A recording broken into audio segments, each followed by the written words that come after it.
You ever notice how silence has a sound? Not the kind you hear with your ears, but the kind that sits in your chest, like a weight. That's what I remember most about the day I got my college acceptance letter. Not the excitement, not the future, opening up like a wide golden road, just silence. My mom was folding laundry on the couch. My dad was watching TV, the volume low. I held the letter in my hands, the paper trembling more than I was. I said, I got in. I even smiled, trying to force the moment into being something real, something shared. My mom looked up, nodded, and said, That's nice, honey.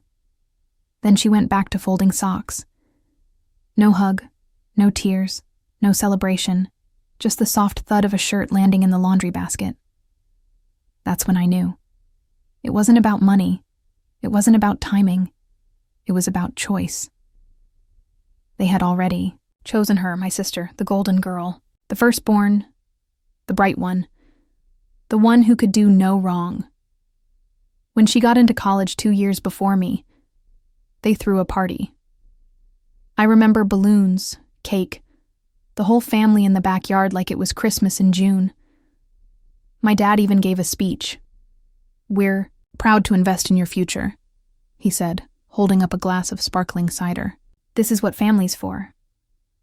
When it came to me, there was no toast, no plan, just a conversation later that night, behind a half-closed door. We already stretched everything for her, my dad said. We can't do it twice, my mom added. You'll figure something out, he said. That's just life. And that's when it started, the quiet unraveling. At first, I thought maybe they didn't realize how much it hurt. Maybe they didn't see me trying to hide the way I flinched every time my sister showed up for holidays wearing new college sweatshirts and talking about her professors like they were celebrities. But deep down, I think they knew, and they didn't care.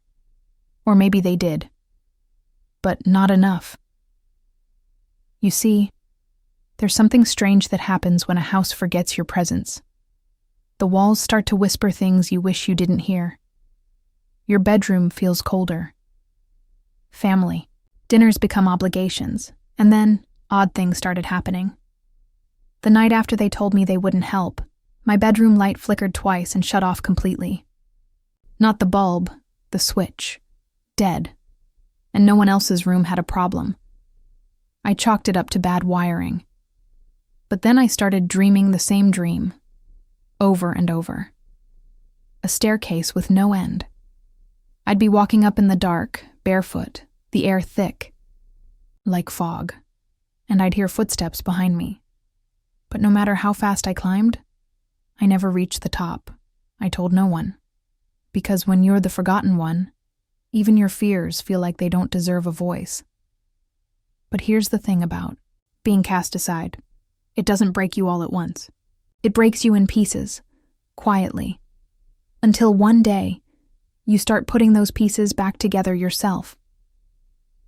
That summer, I got a job washing dishes in a diner. My hands cracked from the hot water and soap, but I showed up every day. I applied for scholarships no one talks about, the weird ones like the left-handed math majors of Ohio or descendants of 19th century postal workers. Every penny mattered. My sister came home with news stories about dorm life and cute professors. I came home with calloused palms and the smell of grease in my hair. And still, my parents acted like everything was fine. Until one night, I heard something. It was late. Past midnight. I was up reviewing a used textbook I'd borrowed from a library 2 towns over. And from the hallway just outside my door, I heard a knock. 3 soft taps. But when I opened the door, no one was there. I stepped into the hallway. The air was cold, like the heat had been sucked right out of it. And there, on the floor, was a single white feather. Now, we didn't have pets. No birds. Nothing that could explain it. And yet, the feather lay there, perfectly still, I picked it up, unsure if I was awake. I've since learned that in some traditions, especially old spiritual ones, a white feather in a house is a sign. A symbol of protection, yes, but also a warning. A sign that someone is watching your suffering. Not from this world. From then on, I began to feel like I wasn't really alone. Not in the way I thought I was. Maybe I wasn't seen by the people in my house. But someone else was watching. And maybe, just maybe, they were guiding me forward. So I kept going. Studying by night, working by day, saying nothing, expecting less. But every now and then, when I'd be on the brink of giving up, a stranger would tip me an extra 20 at the diner, or a forgotten scholarship check would arrive right when my tuition payment was due. Coincidence? Maybe. But after that feather, I stopped believing. In coincidence, one morning, I woke up and realized something. The people who should have carried me didn't. But the invisible? They were doing the heavy lifting, and that's when the thought first came to me. One day, they're going to see.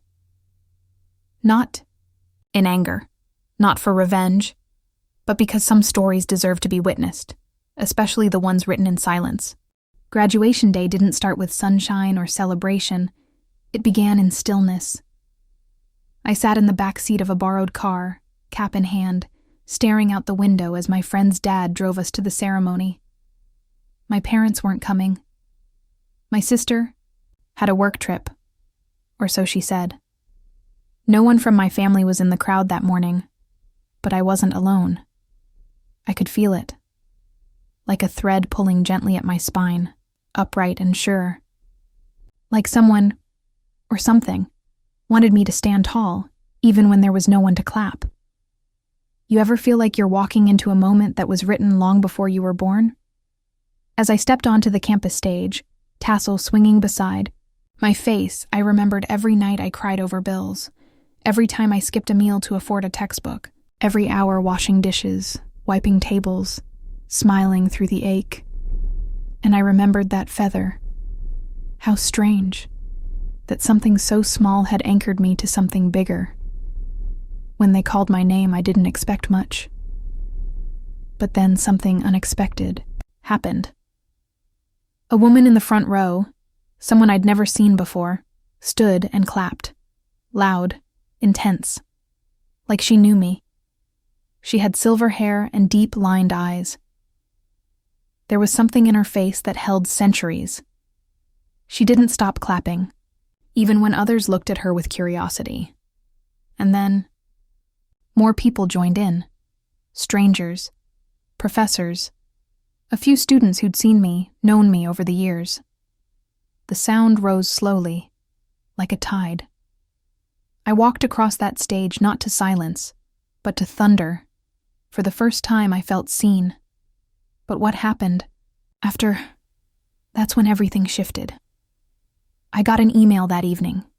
No subject line, no signature. Just one sentence. They will see what they failed to protect. I froze. My breath hitched in my throat. The message came from a blocked address. It disappeared an hour later, completely vanished from my inbox like it had never existed. But I remembered every word. Was it a threat? A message from someone I knew? Or something else? That night, I returned to the house I grew up in, just for a box of old things. I wasn't planning to stay. I had a small apartment now, paid for, by my own grit. But something told me I had to go back. Just once more. When I stepped inside, the air felt thicker than I remembered. Not dusty, not stale. Just wrong. The living room lights flickered, then held. My parents were out. The house was empty, or so I thought. I went upstairs to my old room, still painted the same muted blue. I knelt to grab a stack of notebooks from the closet, and then I heard it. Footsteps. Slow. Deliberate. But they weren't downstairs. They were in the attic, directly above my head. Now, we never used the attic. My dad always said it was unfinished, unsafe. It didn't even have a proper pull-down ladder. But something told me I needed to go up there. Not out of curiosity, but out of certainty. Grabbed the step stool from the hallway closet, climbed up, and pushed open the creaky square door. Dust rained down like ash. The attic was darker than I expected, and colder. But as I stepped in, I saw something that made my chest tighten. In the center of the attic floor was a small arrangement of items, neat, purposeful, almost ceremonial. An old photo of me as a child, a candle, long burned down, and beside it, a college brochure with my name written across it in careful handwriting. Not mine. I stared at it, the edges yellowed with time.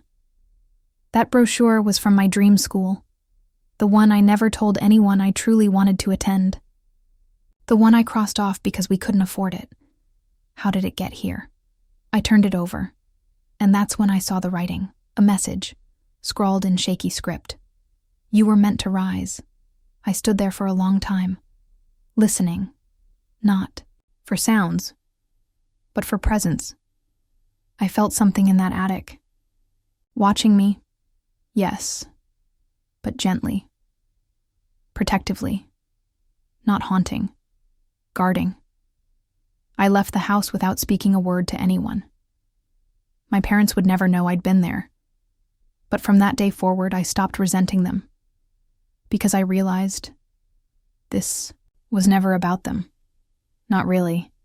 What they denied me made space for something else, something ancient, something unseen. The kind of force that doesn't speak in thunder, but in feathers, footsteps, and flickering lights. I started working with children after graduation, not in some grand program, just one-on-one mentorship, mostly for kids like me. Forgotten. Kids. Invisible ones. And here's the part I never talk about, not out loud. Sometimes when I sit across from one of those kids, I feel that presence again, like someone else is there, watching over us, reminding me why I endured what I did. Night after I got my first paycheck doing what I love, I came home and found another feather on my doorstep. Same shape, same stillness. I bent down, picked it up, and whispered, "Thank you." Because by then, I understood. I wasn't being punished. I was being prepared. Prepared to become someone whose light could be seen, even in a house that never turned on the lamp. There are moments when silence speaks louder than screams. Weeks passed after graduation. Life moved. Jobs, bills, small joys, and quiet victories. But something inside me had shifted permanently. I began noticing the invisible. It wasn't just the feather, or the message, or the attic altar that haunted my thoughts. It was the way the world started whispering to me. Not in words, but in patterns, in symbols, the kind most people forget how to see. Light bulbs flickering when I thought of home. Birds perching on my window exactly when doubt crept in. Dreams that didn't feel like dreams, but memories from a time before I was born. It sounds strange, even to me, but I know what I felt, and I know what happened next. One night, I received a phone call from my mother. She sounded tired. Not physically, but soul-tired. You can hear it in someone's breathing when they're holding on to decades of things left unsaid. She said, "Your sister's in trouble. She won't talk to me. Maybe she'll talk to you." Now here's the thing. My sister and I weren't close anymore, not since the college years. She was the golden child, the one they protected and pushed forward. And I became the background, the afterthought. I didn't resent her as much as I resented the system we were born into. But I couldn't ignore that call. When I arrived at her apartment. I could feel it before I even knocked. A weight hanging in the air, like invisible hands pressing down on the roof. She opened the door and didn't say a word. Just turned and walked in, like she knew I'd come. The place was a mess, unusual for her. Half-eaten food, dead plants, mirrors turned backward. I asked what was going on.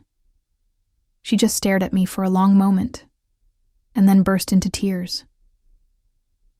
"I don't know what's happening to me," she whispered. "I haven't slept in days. I feel like I'm being watched, and every time I look in the mirror, I swear, I don't recognize myself." That hit something deep in me. Not just sympathy, recognition, because I'd been there. That place where the world feels off, but no one believes you. Where shadows stretch too long, and silence has shape. I asked her something I never thought I would. "Did you ever feel guilty about school? About the way they gave everything to you and nothing to me?" She didn't look angry. She didn't deny it. She just nodded. And then she told me something I never expected. They told me you didn't want it. That you said no. I stood there stunned, because I never said that. They lied to her. They turned my silence into surrender. My quiet pain into a false choice. And in that moment, something inside me snapped. Not out of rage, but out of clarity. This wasn't just about college. This was about erasure. About how some families rewrite the truth to avoid guilt. About how pain can be passed down like heirlooms, dressed in politeness and Sunday dinners. I looked around her apartment again, this time with different eyes. That wasn't just depression. That was spiritual weight. Sometimes, when truth is buried, it doesn't die, it lingers, it turns into hauntings, into echoes, into insomnia and cracked mirrors. I sat with her for hours. I didn't preach. I didn't scold.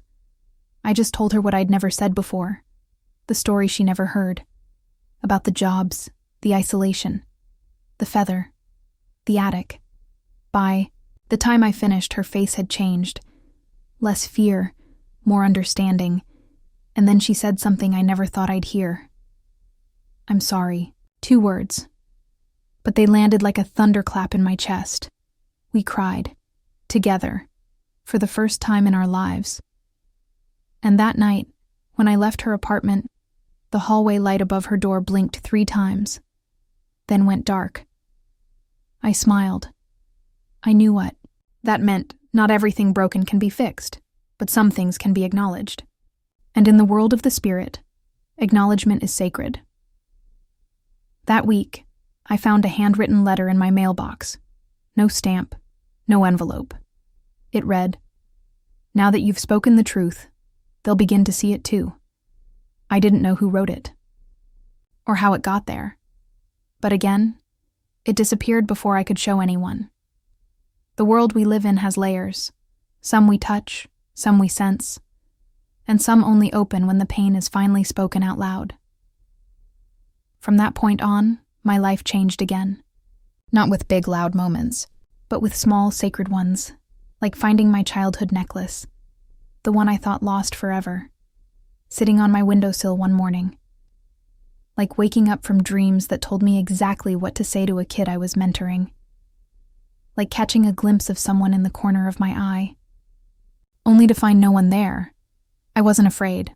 I was being guided, and more importantly, I was being witnessed. That's something people underestimate.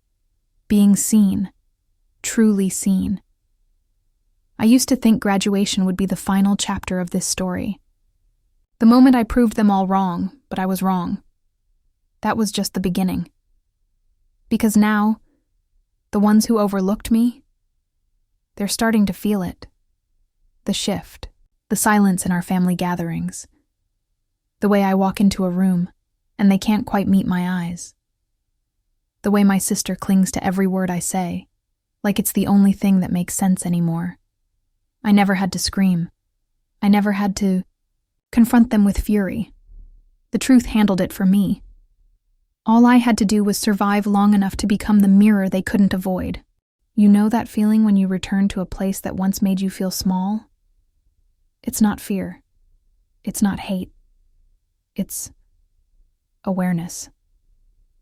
That was me, standing at the front door of my childhood home months after graduation. Older, quieter, but with a storm behind my eyes they couldn't see. I wasn't there for revenge. I wasn't even sure why I came.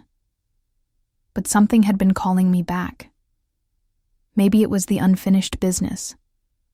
Or maybe it was the spirits who had been watching, waiting, for me to come full circle. My mother opened the door. Her eyes held that nervous smile she used when she didn't know what version of me was going to show up. My father didn't come to the door at all. The silence was loud, the walls looked the same, but the house felt different. Colder, as if something had shifted in its bones. I noticed details I had never paid attention to as a kid, like the cracked glass in the hallway frame or the burnt-out candle on the mantel that no one ever replaced. We sat in the kitchen, the same kitchen where so many invisible wounds had been served alongside dinner. And then, my mother said it. "I know you resent us." I froze. The words I'd waited years to hear.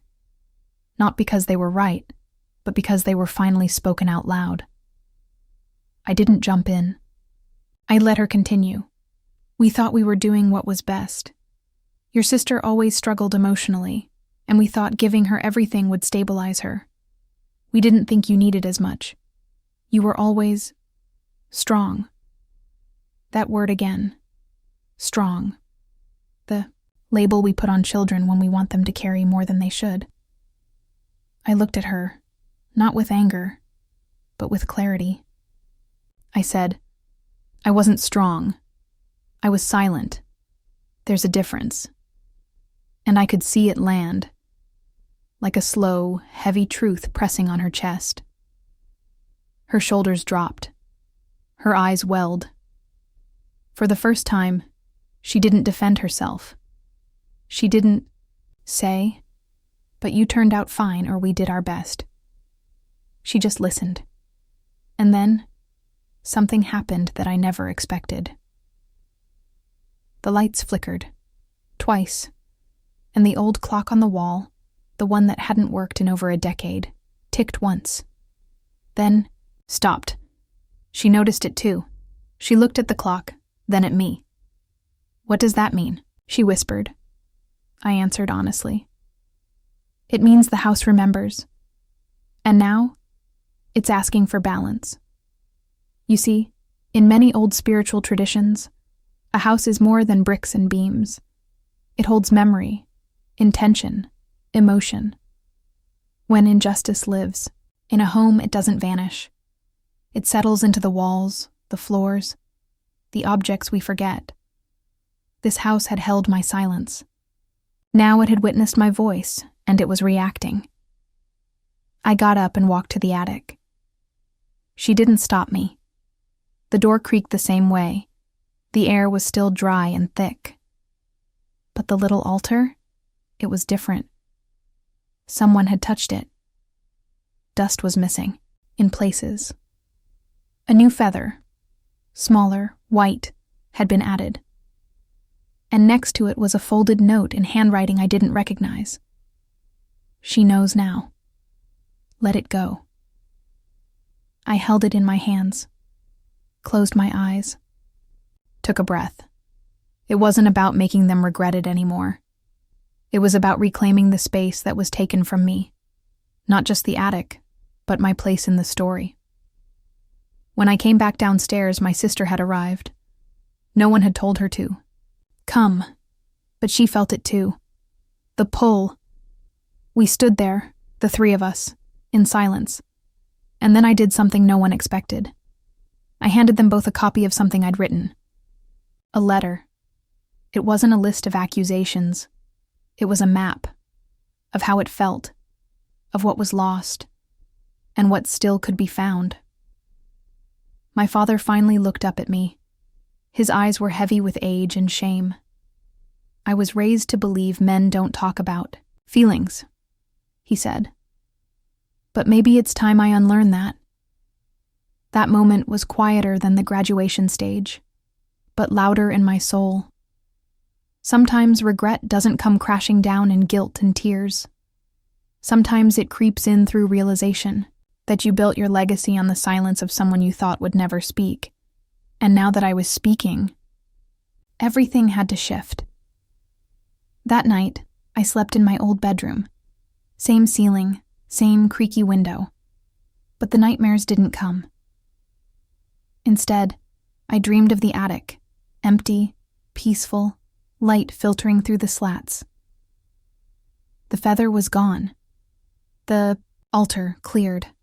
Balance had been restored, and when I woke up, I felt it in my bones. The house had finally exhaled. Some stories don't end with applause. They end with understanding, the kind that doesn't make noise but changes everything. After that night, things didn't magically heal.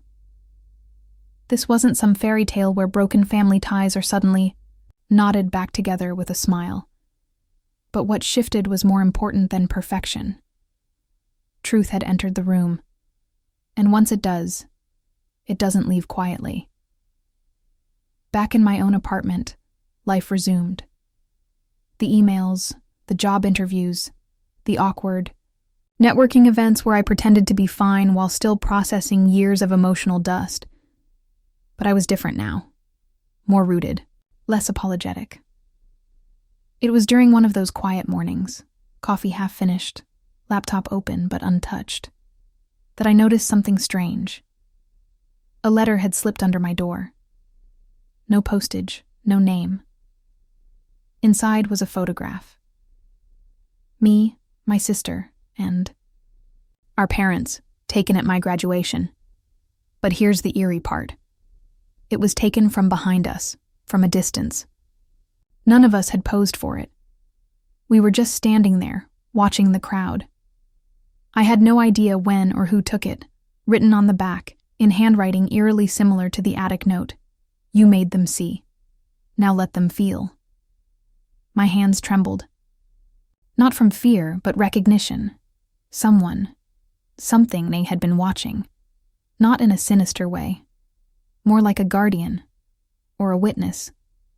Some people believe we walk alone.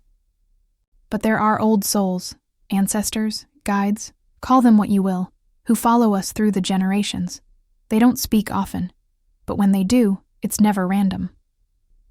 I tucked the photo into my journal. I didn't need to explain it. I just needed to honor it. That day, I visited a small spiritual bookstore downtown, the kind of place that smells like sandalwood and forgotten truths. I asked the woman at the counter, elderly, silent until spoken to, if she knew anything about ancestral signs through feathers, clocks, and photography. She didn't answer with words. She handed me a worn book, spine nearly broken, and said, "Some houses cry, others remember, but the ones that forgive, they change everything around them." I spent hours in that bookstore, and somewhere between pages on dream work and ancestral wounds, I realized something that shook me to my core. My family wasn't cursed. They were unaware of the emotional debts passed from one generation to the next. Unaware of the symbols left behind, the broken clocks, the misplaced feathers, the attic's energy. But now, I was aware. And awareness is a torch, not a weapon, not a punishment. A torch that lets you see the path out of the dark. A week later, I was invited to speak at a small alumni gathering at my college. Nothing major, just a panel on overcoming adversity. I almost declined. But something told me to go. Maybe it was that feather. Maybe it was the version of me who once sat in that same auditorium, feeling invisible, wishing someone would say something real. So I did. I stood on that stage. Not in defiance, but in full presence, and I told the truth, not the polished one, the real one, about the pain of being the strong sibling, the grief of being overlooked, the spiritual weight of feeling like a ghost in your own house. And as I spoke, I saw faces soften, eyes water, heads nod, not out of pity, but recognition.